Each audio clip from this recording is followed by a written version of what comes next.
Takže ahoj všichni, vítáme vás na našem kanále. A dnešní video bude o hoře K2, která se teda nachází v Pákistánu. Druhá nejvyšší hora světa je teda hned za Mount Everestem. Měří 8611 metrů nad mořem a první výstup byl 13.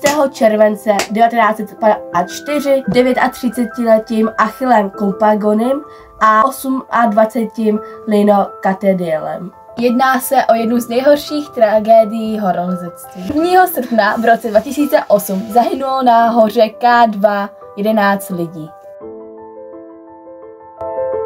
K2 je o 200 metrů nižší než Mount Everest. Je ale o hodně těžší, to se taky projevuje na dosažených vrcholů. V dobu Mount Everest zdolalo více než 3700 horolezců, zatímco K2 v tu dobu zdolalo pouze 290 horolezců.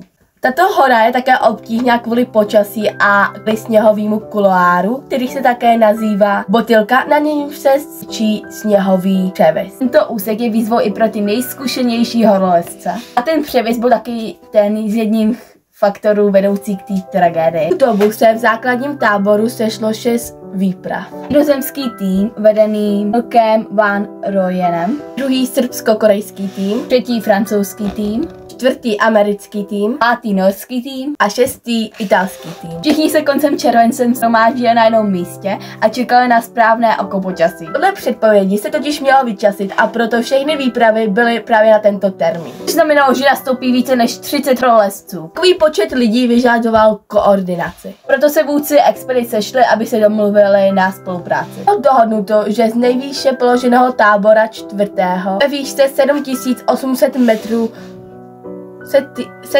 se tým vydá položit fixivní lana.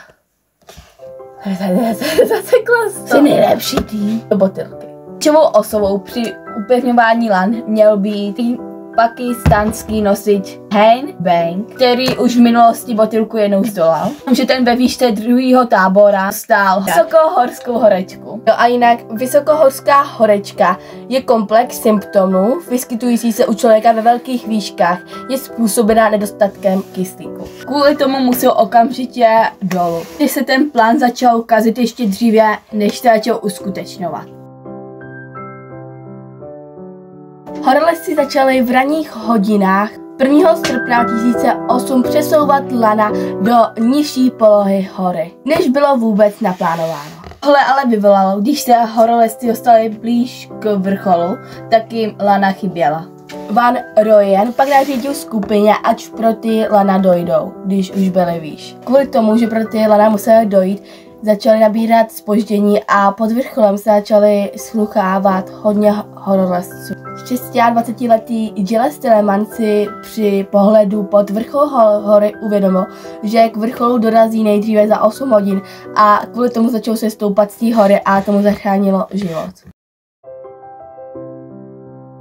První tragédie se stala členů srbského týmu Dřenu Mandicovi, jelikož se při výstupu na vrchol odepnul z lana a zřítil se dolů. Tady jsou teda dvě teorie, jak se to teda stalo. První teorie je teda o tom, že chtěl jakože přeběhnout toho jednoho horolezce, tak se jakože odepnul a chtěl jakože předejít, ale to se mu nepovedlo, jakož uklouznul. A druhá teorie je teda ta, že si chtěl nandat plynovou masku, protože už byl vysoko a tam už byl špatný vzduch a kyslík a kvůli tomu šel jakože na stranu, aby ho ty ostatní horolezci mohli jakože předejít a přitom jak šel na stranu, tak prostě uklouznul. Pár horolezců ho šla zachránit, jako třeba Jehan Bek. Nakonec toho Mandice našli mrtvého, ale i tak se rozhodli, že to jeho tělo snesou dolů do tábora čtvrtého. To bylo ale hodně riskantní rozhodnutí a ano, vyžádalo si další oběť a tím byl Jehan Bek, který po cestě upadl a zřítil se ze srázu. Kvůli tomu se další horolezci rozhodli nepokračovat k výstupu a otočili se k sestupu z hory. Logová se při výstupu musela oddělit se svým manželem, Rolfa P., kterýho si vzala teprve před měsícem a tenhle ten výstup na tu horu byl jakože jejich pozdní svatební cesta. Bae, který byl velmi zkušený lezec, se rozhodl pokračovat k výstupu a díky tomu byl jeden z prvních, který vystoupili k vrcholu. Při sestupu kolem 8:30 se dostal pod obrovský sérák. To sněhové ledové převisy jsou nestabilní a nebezpečné.